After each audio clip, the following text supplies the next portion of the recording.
नमस्कार। आप सुन रहे हैं द बॉलीवुड रेडियो और मैं हूं आपके साथ आकाश। दोस्तों, किस्सा जीनत अमान का है।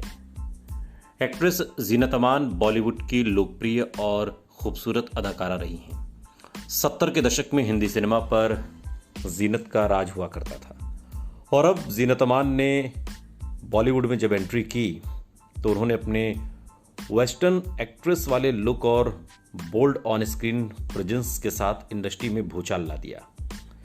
दम मारो दम गाने की थाप पर थिरकने के साथ ही वो आकर्षण का केंद्र बन गई।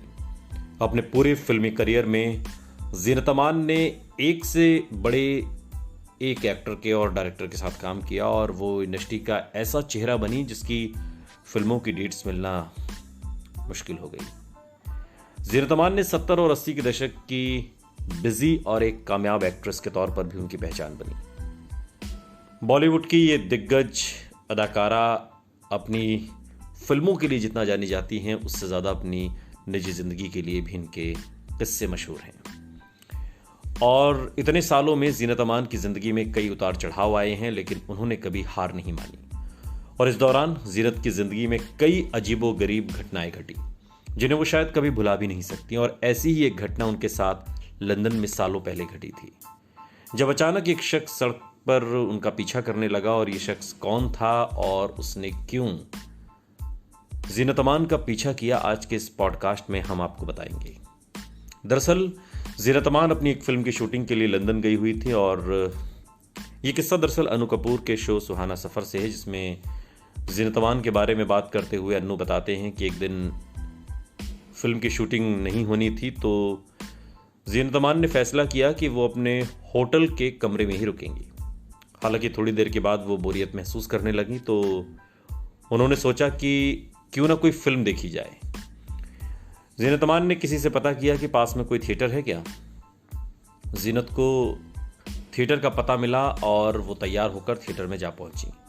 उन्होंने टिकट लिया और एक अच्छी और कंफर्टेबल सीट पकड़कर वो एक जगह बैठ गई। चूंकि सिनेमा हॉल में ज़्यादा लोग नहीं थे तो जीनत अमान बहुत ही आराम से खुलकर बैठी थीं। फिल्म देखने के दौरान जीनत अमान की बराबर वाली सीट पर एक शख्स आकर बैठ गया। पहले तो जीनत को कुछ अजीब नहीं लगा, लेकिन थोड़ी देर के बाद उन्हें महसूस हुआ कि वो शख्स फिल्म नहीं बल्कि उन्हें ही घूरे जा रहा है। जीनत अमान ने थोड़ा असहज महसूस किया और वो वहां से उठकर दूसरी सीट पर जाकर बैठ गई। थोड़ी देर बाद वो शख्स भी उनके पास जा पहुंचा। वो फिर से जीनत को घूर घूर कर देखने लगा। ये देखकर जीनत अमान का मन किया कि वो उस शख्स को एक जोरदार थप्पड़ रसीद कर दें, लेकिन विदेश का मामला था इसलिए उन्होंने चुप रहना बेहतर समझा और फिर से अपनी सीट बदल ली। पर जीनत अमान का इतनी आसानी से वो शख्स पीछा छोड़ने वाला कहाँ था। जीनत अमान की दूसरी जगह बैठते ही वो भी उनकी बगल वाली सीट पर जा धमका। अब इससे जीनत अमान काफी घबरा गई। उन्होंने सिनेमा हॉल छोड़कर वहां से निकलना बेहतर समझा और वो जैसे ही सिनेमा घर से बाहर निकली वो शख्स भी पीछे पीछे उनके चल पड़ा। जीनत अमान अपने होटल की तरफ चल रही थी और तभी उन्होंने देखा कि वो शख्स लगातार उनका पीछा किए जा रहा है। जीनत ने अपनी चाल को तेज किया और होटल की तरफ बढ़ने लगी और तभी वो दौड़ता हुआ आया और जीनत का रास्ता रोककर खड़ा हो गया। जीनत को देखकर उसने कहा कि तुम बहुत खूबसूरत हो, क्या तुम मेरे साथ कॉफी पीने के लिए चलना पसंद करोगी। इस शख्स की बात सुनने के बाद जीनत अमान ने सोचा कि अगर उन्होंने हामी भरी तो समस्या हो सकती है और इसे कड़ाई के साथ मना करना होगा। इसके बाद जीनत अमान ने बहुत ही सख्त लहजे में उस शख्स से इनकार किया और साथ ही चेतावनी दी कि अगर तुमने मेरा पीछा किया तो मैं तुम्हारी शिकायत पुलिस में कर दूंगी। जीनत अमान की बात सुनकर वो शख्स थोड़ा घबरा गया और फिर जीनत भागकर होटल पहुंची और इस तरह उस अजनबी शख्स से जीनत अमान की जान बची।